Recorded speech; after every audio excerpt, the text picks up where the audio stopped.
What's up, everybody? I'm Trip Morgan. He's Billy Harless, and we are back after the holidays. It feels like we haven't been here in forever. We're here to preview the regular season finale against the Atlanta Falcons. Panthers traveling to Atlanta. Going to be a tough road game, another strong divisional opponent. Atlanta's got a lot to fight for. They're going for the playoffs. But as we get started here, I want you to go ahead and, if you could, go ahead and follow us here on Facebook. If you can, go ahead and follow us. You'll get all the notifications when we go live. We post stuff, Panthers news, our opinions and discussion topics and whatnot. Go ahead and do that. Subscribe to us on YouTube if you get a chance later, and you can catch several other of our videos up there. And then follow us on Twitter at PanthersSource. All of it's that easy. It's that simple. We're going to get this show going right now.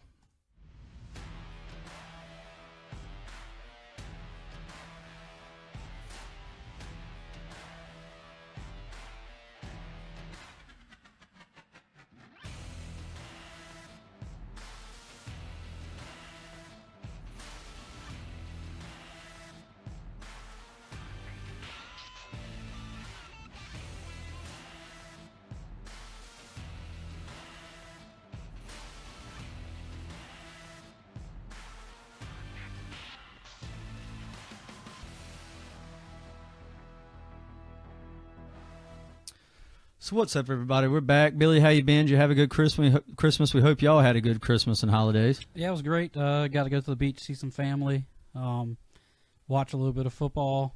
Ready to get into this game this week and get the playoffs started. I heard that.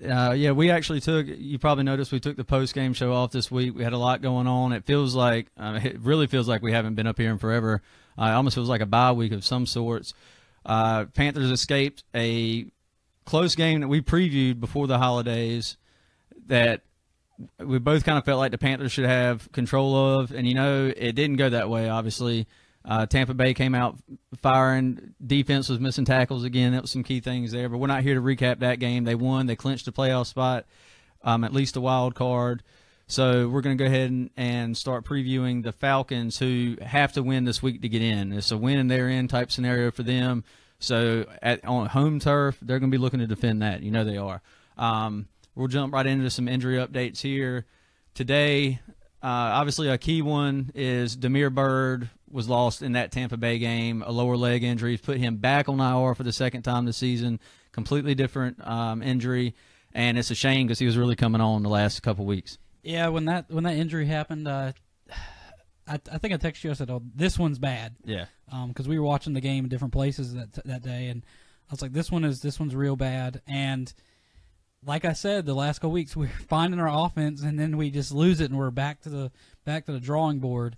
Hopefully, the law firm, as they're calling it now, can help us out through the playoffs. Yeah, that's a big one. We're gonna jump into that law forum and some other things here in a little bit. Discuss that wide receiver group because it has really taken a toll with injuries this year.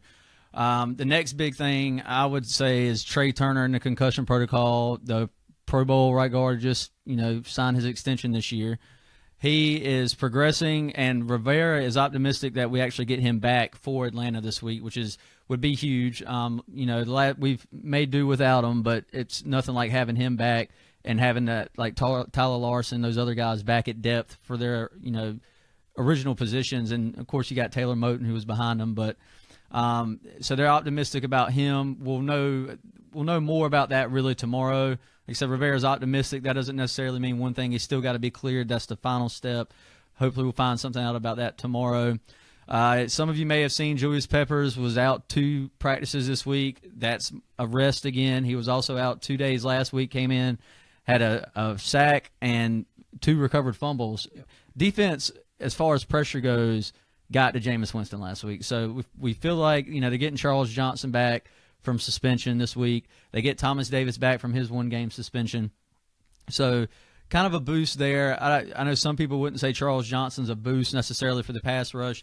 He is more so a boost, though, in the run game for that base 4-3 style of defense Carolina plays. Wes Horton has done a hell of a job in his position, though. He's really gotten to the quarterback. I think he's 2 or 3 strip sacks in his little bit of time here in 4 games. So good stuff there. And then obviously with Damiere Byrd going down, Mose Frazier is going to stay on the Panthers 53. We now have, as Billy was talking about earlier, the law firm, it's made up of obviously Devin Funchess, but he's not part of the law firm everybody's referring to. It's Russell Shepard, Kalen Clay, Brenton Burson, and then, of course, Mose Frazier. The law firm, as Peter Schrager from Good Morning Football said, and you saw Ron Rivera actually had a shirt. I actually am enjoying the shirts. I'm one of those fun. people that wear, shirts that say off the wall stuff. And he's having fun, and he's not so serious in his press conferences. And it's nice to see that everybody, the team seems to be loose, and that's really good. Yeah, and it's one of them things. Talks got brought up about him getting a contract extension, and it's funny you say that with the end of the year and them playing loose despite all the injuries on the offense. Losing Curtis Samuel. Huge blow, had a speedster. He just started coming on. Damiere Byrd comes back, starts, taking over that number 2 spot in a speed roll, and then he goes back down. And it's just like more adversity for Carolina. But through it all, they seem to just kind of stay loose. And I'm not going to lie, I'm pretty worried about this wide receiver group right now. I don't dislike any of the guys as guys. Look, I'm pulling for these guys. We're Panthers fans here. But I'd be lying. At the beginning of the season when we brought Clay back and he came back up with Curtis Samuel going down and Damiere Byrd, I was kind of excited to see if he could bring some of that preseason magic he had. And with the little bit of role he has, it's been a small sample size, granted, and I'll say that. But they've taken deep shots with him, and all but one I can really recall is where he got separation, and he hasn't had good hands from catching the ball from Cam. Yeah, when we were talking about it earlier this week when they were talking about Frazier staying on team and the re-signing Austin Duke to the practice squad, I said, get to keep Clay, and we talked about some players that I would like to see them sign. I was like, Clay has those Carolina Panther gin hands, and it seems when he needs to catch the ball, he hasn't been productive when it's on the line. And hopefully, it's time for him to step up and make those catches, and hopefully he can do it because we are going to need catches, and we cannot afford drop balls. Yeah, somebody's gonna have to fill that role and step up. And I feel like maybe somebody can do it, but I just feel like a lot of these guys are possession. Clay is not a Damiere Byrd or Curtis Samuel speedster. He ran a 4.46 40 at his combine, and he's a strider though. He's a long strider. If he gets down, his top speed is his best, but he's not that Damiere Byrd, Curtis Samuel factor speed. And we just the deep shots we've seen taken, he just hasn't really shown that. And he did have 2 great catches on that final drive from Cam, which was great to see with Damiere Byrd out. Those were clutch catches too. I mean, you're talking 2-minute offense running down the field, and so that was good to see. And I hope it works out. I just can't say you obviously just feel more comfortable with Damiere Byrd or Curtis Samuel. Obviously, is what I'm saying. I don't think anybody would argue that. And I know a lot of people want Philly Brown back, but that's not going to happen at this point in the season. So we just hope, maybe Mose Frazier can get a spark somehow. I mean, next man up, and like we were talking about, Rivera they're not signing anybody. They have no plans. No. They're going, and you really shouldn't at this point in the season. I mean, this is a completely different game plan than what Philly Brown was here. If he comes in, it's not like it's plug and play. It doesn't work like that in NFL. You don't keep the same type of things. They got Christian McCaffrey in the offense. It's completely changed aspects of things for the receivers. So, and he also kind of burned a bridge when he left here and went to Buffalo. So that's really kind of where that's at. And I'm wondering, will we see more Dixon and Olsen on the field together? I mean, because Dixon can catch. Maybe we have more 2 tight end sets. Because I'm not. I want this wide receiver team to do well, but I got a lot to see to make me believe in them. Yeah. And we're going to jump into some stats here, guys. We're in week 16, so we've got the first 8 games we can look at, and obviously the Panthers had a week 11 bye, so they've only played 7 games. This week will be their 16th of the season, obviously. So we can look at some the first 8 game stats like we've been doing kind of in the post-game shows talking about. But now we kind of really have a feel for where the team has trended down the stretch for this team. First 8 games, we'll hit the offense first. First 8 games, 213 passing yards per game, 98 rushing yards per game, 311 total yards per game. Not great numbers at all. And it showed 5-3 overall record through that spell, the first 8 games. and 2 great games at Detroit and at New England, obviously, that were wins. But overall, the run game struggled early and often with, just the overall slow offense. The last 7 games, which is after the 8th week where they played Tampa Bay, was where the Panthers then traded Kelvin Benjamin. So that's worth looking into for some of these stats. It doesn't apply to all of them. The passing yards per game actually fell, believe it or not. 172 passing yards per game the last 7 games, 176 rushing yards per game, and that's where the difference was really made with Carolina's offense and the spark that was given. I mean, you're talking almost a 100-yard increase. Really, you're, 22 behind, 22 yards shy of a 100-yard increase. And that passing could go down. We stayed ahead in some games. Yep. We had more turnovers, so we had shorter fields. Yep. So the offense, I mean, it's not struggling. The number did go down, but it's becoming, as you see, more even.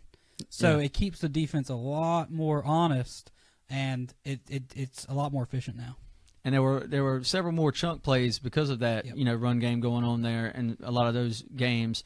But obviously the rushing yards is a big factor, and that's really, we talked about it, when Kelvin Benjamin was traded, and a lot of people were upset up here talking when I went live. I was talking to him, and I told him, look, this could really open the run game, and it did. And a lot of people agreed with that sentiment, dating back to 2015. And I'm not saying Kelvin Benjamin is the one piece of this offense leaving that was missing, and we still need some pieces, but it played a big role.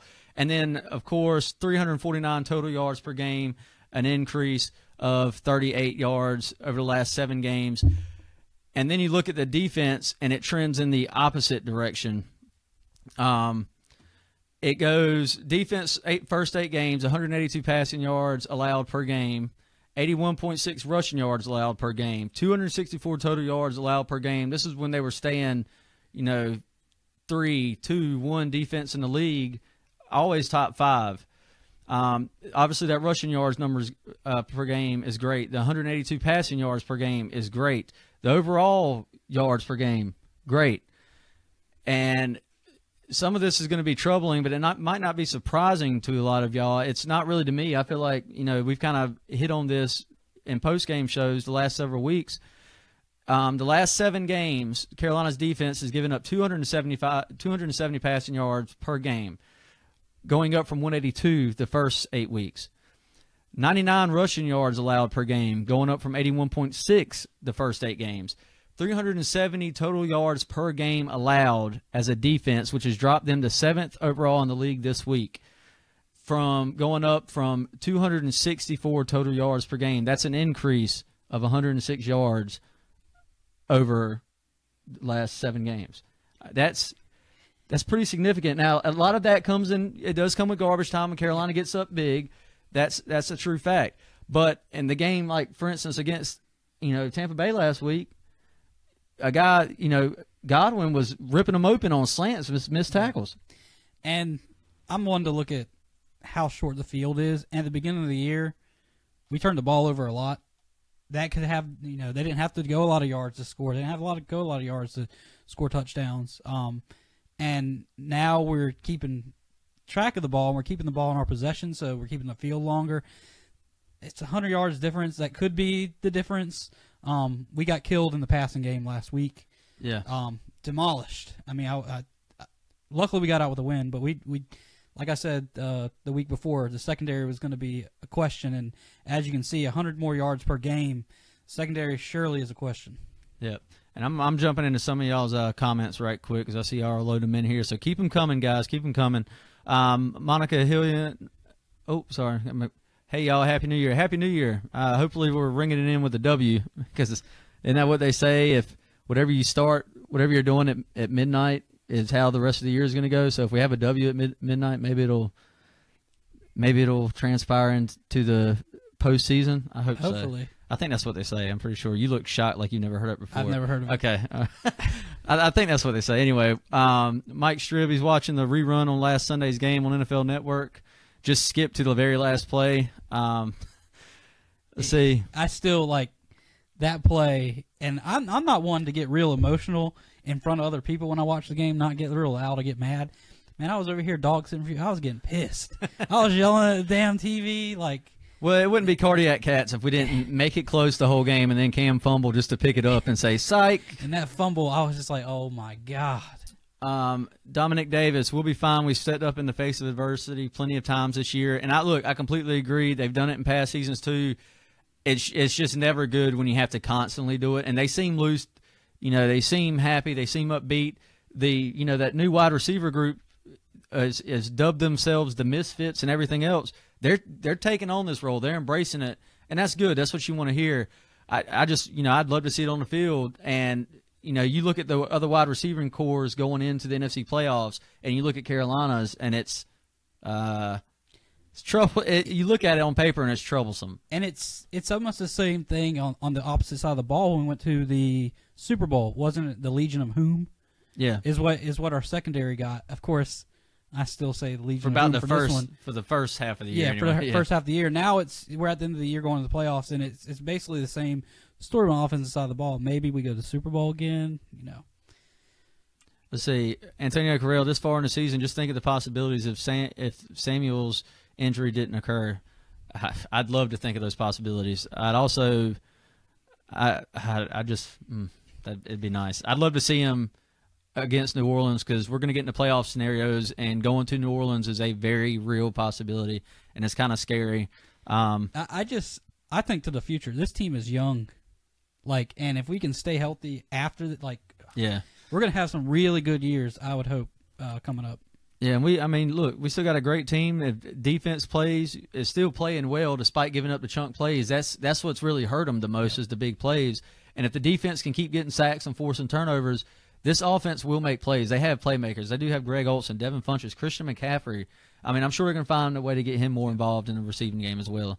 Jaquan Simmons, man, it's been a while. I missed you guys. Happy holidays, but our new wide receivers got to step up. We can do it. I'll call here in a few. Jaquan, Happy New Year, Happy Holidays. Appreciate it. We're actually not taking calls on this particular show. We do that on our post-game show. I hope you're able to tune into that Sunday night because it's going to be, in case you missed it, guys, the Sunday game has also been flexed to 425. Don't want you to forget that. That's pretty important info. You start turning it to Fox at 1 or whatever your Panthers broadcast group is nearby, and there's the Saints on or something nasty, and then you're freaking out and slamming and breaking your TV that you just got on Black Friday for Christmas. Yeah, we don't want that. So 425 is the kickoff. Mark Clayton, our chemistry is finally sticking right when we need it, and I agree. That's why I really hate this Damiere Byrd injury. Yeah. That's one of the things is it seems like every time we start getting on this roll offensively, somebody falls. Start getting on a roll a few games with Curtis Samuel. Bam, he's gone. Damiere Byrd comes back. Finally start getting back on that roll. Bam.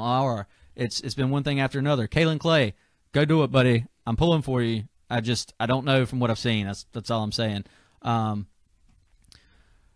Josh Blanton, the woman from First Take, picked us to win the Super Bowl. Hey, that's a bold. Was that a bold prediction? No, I don't really think it's far fetched at all. What I saw was 2% chance is what. Yeah. What well, that's right where we like to be. Yeah. And I've seen some people complaining about Rivera playing starters this week and not resting them because we're already locked in. The chances of us getting a 2 seed are slim to none, and I get all that. But look, this team obviously, the defense struggled some last week. Some of these guys, especially with the new receivers coming in, need to get that chemistry and game repetition with Cam on a game that, even if they lose, it doesn't necessarily hurt you because you're already in the playoffs. You need to get in there and get that chemistry with these guys and try to get that offense back clicking going into the playoffs because you're going to be on the road unless Atlanta, we'll go ahead and jump to the playoff scenarios right now while we're on this. Right now, Carolina can become the 2 seed if Carolina beats Atlanta, and you're going to have to hope that New Orleans, Minnesota, and the Rams all lose, and Carolina will get the 2 seed, a first-round bye, and a home playoff game. That would be great. But New Orleans is playing Tampa. It's in Tampa, if that you feel like that matters to you. After I had an argument on Twitter. I don't know if you saw me tweeting on Sunday. So, guy that I know from a video game streaming website, go back way ways. He's a Tampa Bay fan, and I decided to talk trash at the beginning of the Tampa Bay game, talker, and about how Jameis Winston was horrible. And of course, I hadn't watched Winston play all year, besides our game. And then I was like foot in the mouth at the end of the game, and I was like, oh man, because he had a good game. Yeah. And Tampa is, we say they're bad. I say they're bad. They're not. After watching last week what they did to us, and they've played teams like all their games have been like 3 they're points. Close, yeah. They've been on that cusp the last few years. But my thing is winners find ways to win in the tough games, and Carolina has done that this year. They're like 7-1 in games decided by a touchdown or less, and that's the difference for me. And I'll continue to say it. I don't like the game was close. Tampa Bay came out and fought. Jameis Winston had a good game. Our defense still was suspect. Like a lot of that stuff, those big plays on a slant pass, that's not Jameis Winston. Like he makes the right read, but that's terrible secondary play by the defense and safeties missing tackles. But they're still going to have to show me a lot more before they ever get considered a real contender, in my opinion. But yeah, there's obviously a chance they could beat New Orleans. It's football. You have to play the game. Yeah, and I'm not saying that they're contenders, but I think that there's not that huge. I mean, the edge is very small for them to actually lose it. I'm just going to go ahead and say it. I think New Orleans is right now is the best team in the NFC going into the playoffs. They have a home. They're going to be potentially playing at home. The Dome is hard to play at against New Orleans. They play fast there. We all know that. And it's an intimidating place to play. Minnesota's playing Chicago. That's a winnable game for them. I think it's in Minnesota. And I heard today or yesterday that they're sitting Keenum because they've already locked up. Well, they still got quarterbacks for days that can win.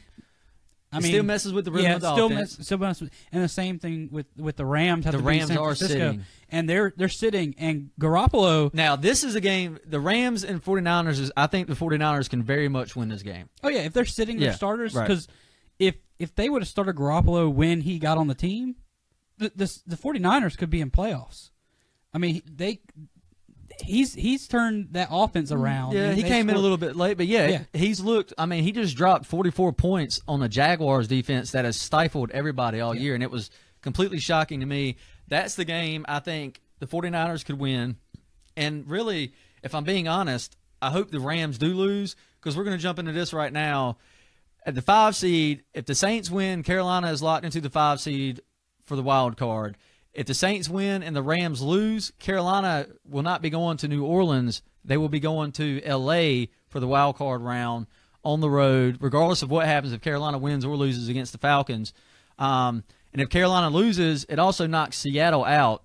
And, of course, that would then push Atlanta in.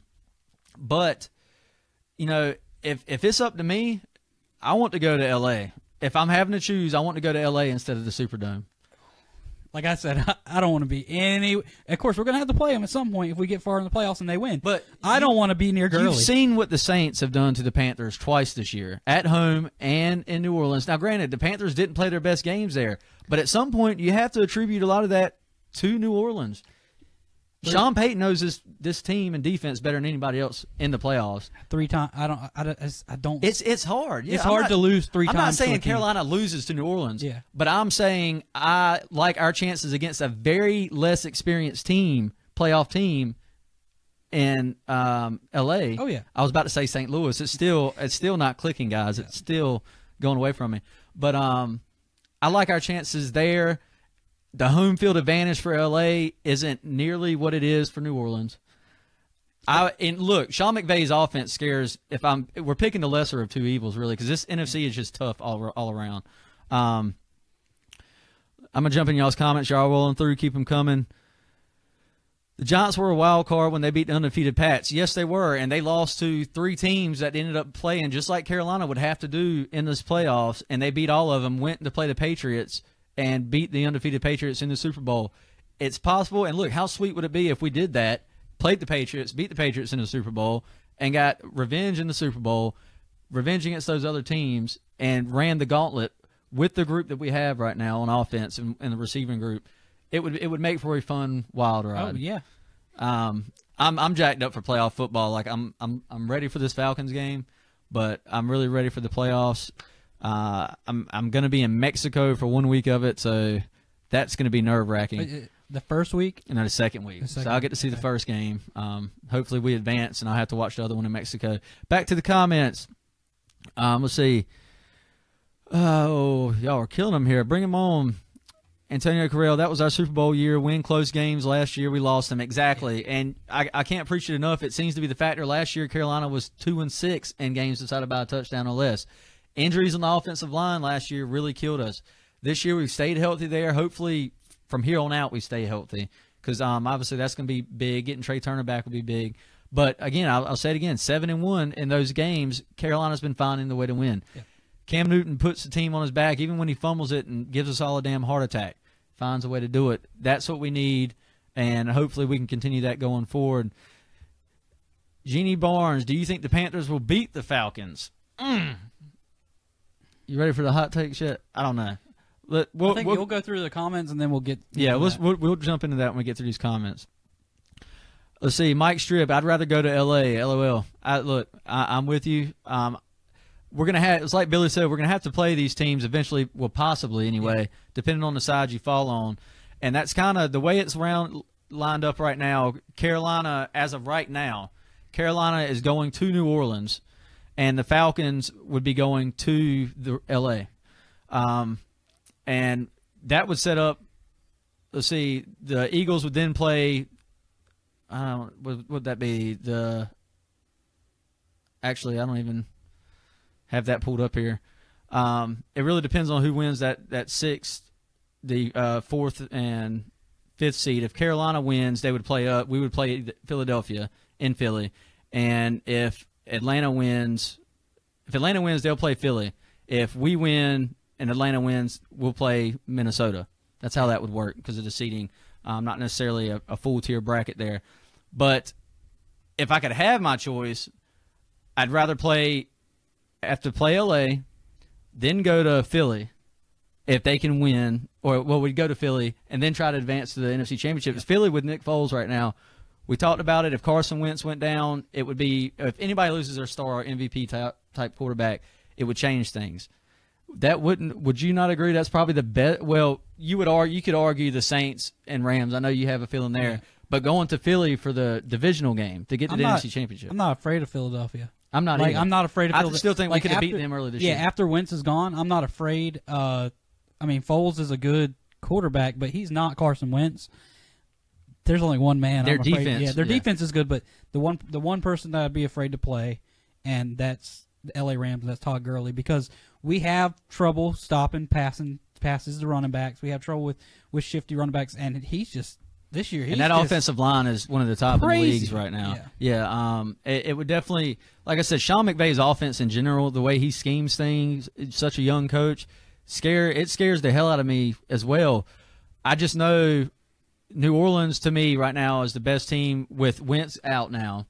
I'll say that. With Wentz going out, then I feel like the Saints are the best team going into the playoffs, and Sean Payton knows how to scheme against our defense, and we've seen what they did to us twice this year.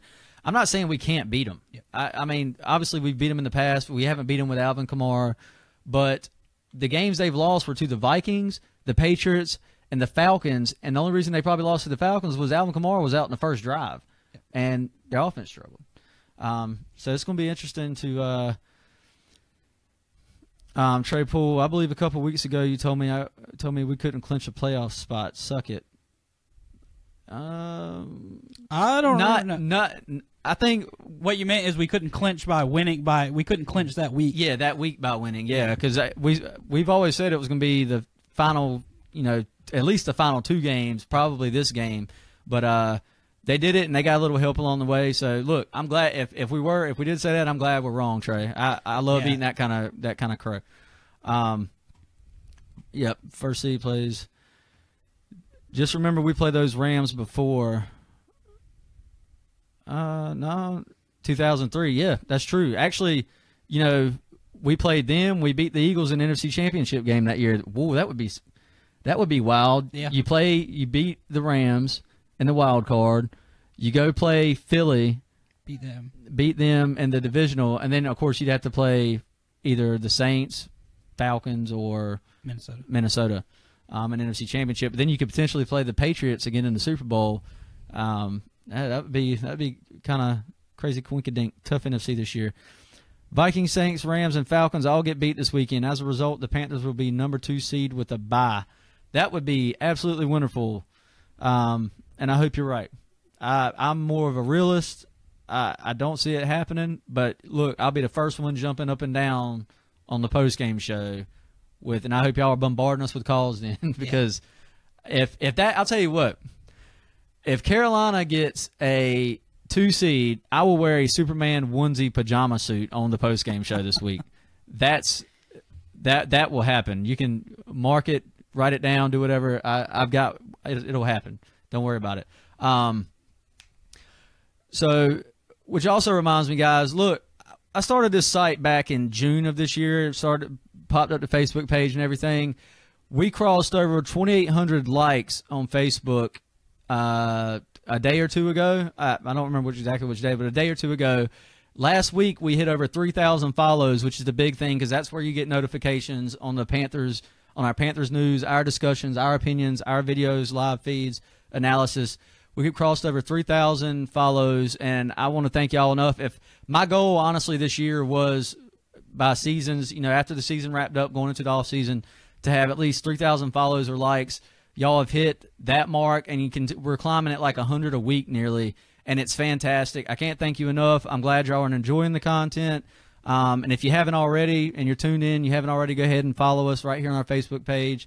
And jump and follow us on Twitter. That's where I'm at a lot of the times, interacting, dropping stats during games, analysis, talking with y'all, getting your opinions, and then we talk about it in the post-game show. Billy and I sit right here every week and do it. It's loads of fun. We just like talking Panthers football. It gives us an outlet, and we like, the interaction with y'all. So please keep it coming, and thanks so much again.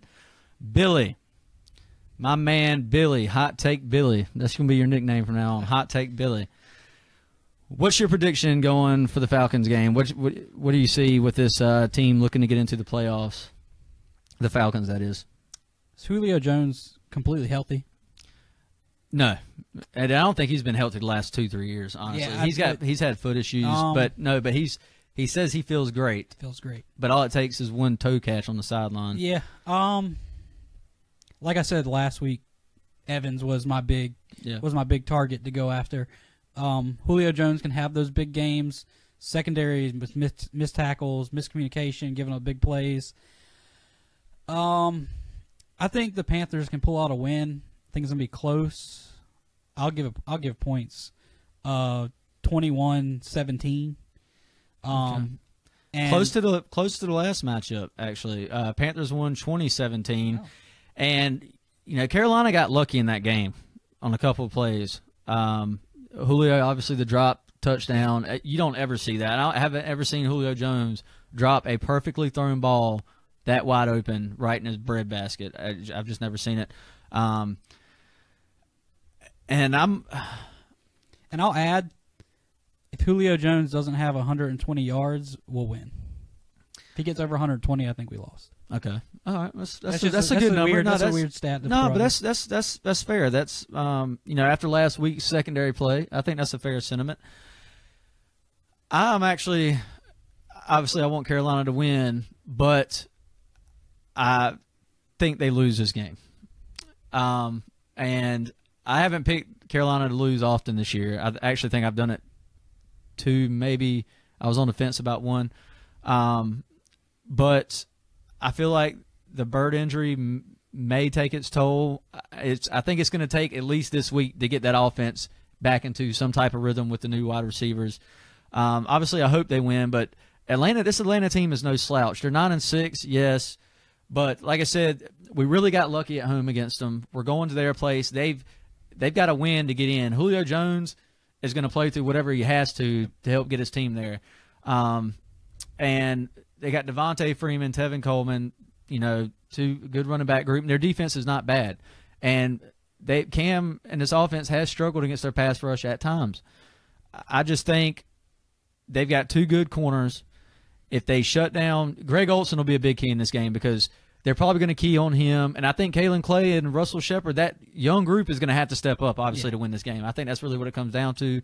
Christian McCaffrey, because at this point, that's Bird's one less weapon deep that they have to worry about. I'm really interested to see what Kalen Clay does. And last week, you could argue the special teams has really won us 2 of our last games in the month. Damiere Bird's return touchdown really was a difference in the Jets game. Yeah. And then, Kalen Clay's, and then the Demir Birds last week. Without that special teams touchdown, Carolina doesn't win that game. Talking about special teams, I went to the bathroom when they faked the punt. That surprise, we don't do that. But we got it. I couldn't believe it. That surprised me. I came back, I was like, I thought we were punting. I went to the bathroom, I was like, it came back, and I was like, how do we have the ball? Riverboat Ron. And luckily we got bailed out by the pass interference. But yeah, I was really surprised. If our offense is not clicking, and the coaches got to be watching the tickers for the other games. If we realize that one of those games out of hand and we're not going to move up, and we're losing, pull them. Pull the starters. We got an injury bug right now. You want to get them on the same page, but you can't throw this stuff in the atmosphere. Yeah, but there's an injury bug going around. It's not the flu, you know. But it's like we can't. I get it. If we get another wide receiver injured, what are we going to do? I know, and I get the this is just going on with us right now. We've got to protect our players.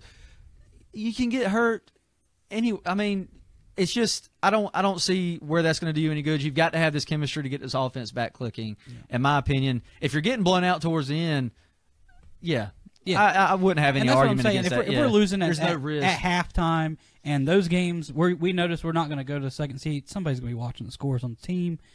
Pull the starters. Yeah, well, and we'll see how that goes. And like I said, I hope that's not the case. I do think this is going to be a close game, by the way. I'm not saying Carolina gets blown out.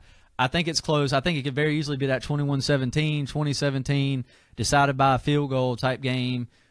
I just feel like going into this, it's going to take a week to get this new group getting back going again. And obviously, I hope I'm wrong with that. I'd love to see us win and keep momentum going into the playoffs.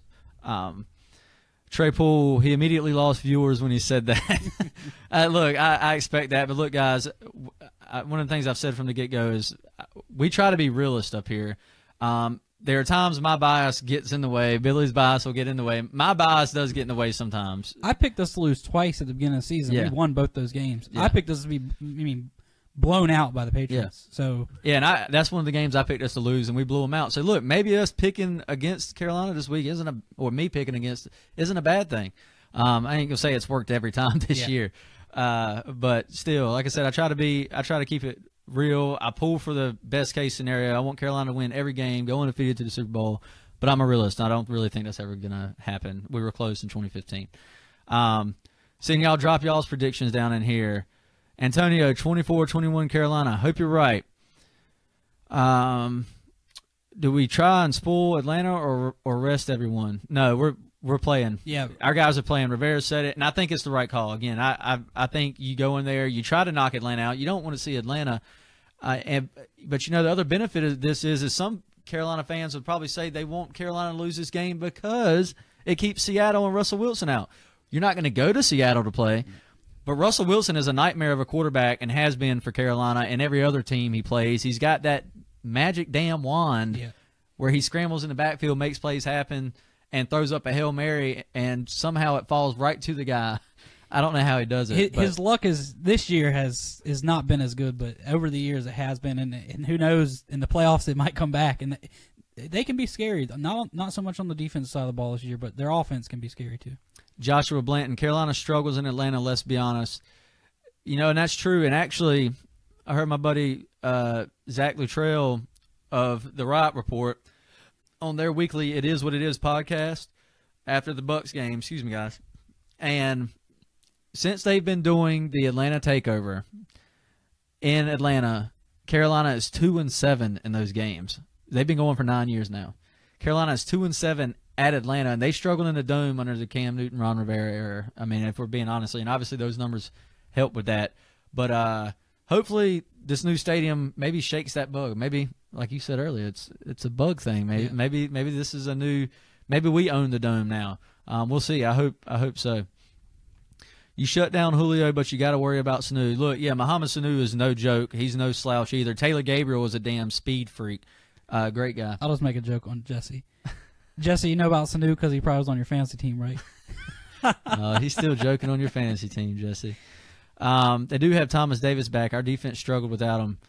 Yeah, and that's that might be a little bit of a fair point. I thought Shaq Thompson actually played well in the role of taking. It looked the defense looked different without Thomas Davis, and maybe that was it. The veteran, the veteran being on the field, and that's what I as the week went by, I thought about maybe a TD being on the field it wasn't a play issue. It was just the experience out there and his leadership. Yeah, maybe that was it, but the defense was awful last week. Buddy James Harris, damn Trip, come on, brother, have faith. We got it, Panthers from day one. Look, and I'm pulling for them. I'm just keeping it real with what I feel like. If Carolina was in a win, and if they had lost last week and they had to win this game to get in, I would have no doubts about pulling for Carolina this week. And it would also really implicate, I guess, Atlanta trying to get in again too. And I feel like it's going to be a close game, and I definitely think Carolina can win. I just think Atlanta, this is put Atlanta their backs are against the wall, and I just feel like they're going to come out with that extra edge to finish it. I'm not saying Carolina's not going to be pumped up about this game and they're going to come out flat. I don't think they game planned at all for Tampa Bay last week. I just don't think that was the case. But like I said, I'm just being real. We need to get a rhythm going into the playoffs. I agree. And I'm not saying we can't get a rhythm by losing. I mean, you can still have a good game and lose. It happens all the time. The injury bug happening to indicate problems with strength conditioning. I don't think so because it's contact injuries. Yeah. It's not non-contact injuries. It's big hits and bad angles on hits. Trey Poole, they have no defense. They have no running game. I'd rather see Seattle in the playoffs than Atlanta. And I'm not gonna disagree with that. I hate both of them. I hate both of them with a passion. I don't want to. Not that I'm scared of one of them. I just rather not see either one of them in the playoffs. Fun question. I hate to lose focus. There's always been a joke among us Facebook Panthers that Burson's grandpa is besties with Jerry Richardson, and that's the only reason he makes the roster. With Big Cat gone next year, does Burson make the squad?